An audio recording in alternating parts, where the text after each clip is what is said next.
എന്നാൽ വിശ്വാസത്തോടു കൂടിയ പ്രാർത്ഥന ദീനക്കാരനെ രക്ഷിക്കും. കർത്താവ് അവനെ എഴുന്നേൽപ്പിക്കും.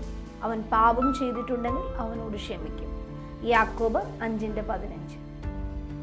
പ്രാർത്ഥന കേവലം നാം നമ്മുടെ ആവശ്യങ്ങൾ ചോദിക്കുന്ന ഒരു പ്രവൃത്തിയല്ല, മറിച്ച് നമ്മുടെ ഇഷ്ടത്തെ ദൈവത്തിന്റെ ഇഷ്ടവുമായി സമന്വയിപ്പിക്കുന്ന പ്രവർത്തനമാണ്.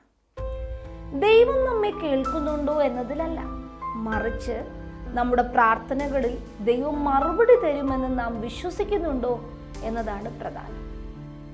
പലപ്പോഴും നമ്മൾ പ്രാർത്ഥിക്കുന്ന ദൈവം ഈ പ്രപഞ്ചത്തെ മുഴുവൻ ഒന്നുമില്ലായ്മയിൽ തൻ്റെ ഒറ്റ വാക്കിനാൽ സൃഷ്ടിച്ചത് എന്ന വിഷയം നാം മറന്നുകൊണ്ട് അവനിൽ വിശ്വസിക്കാതെ നമ്മുടെ വിഷയങ്ങളെ വലുതായി കണ്ട് ദൈവത്തെ ചെറുതായിട്ടും കണ്ട് വലിയ പ്രാർത്ഥനകൾ നാം പ്രാർത്ഥിക്കാറുണ്ട്.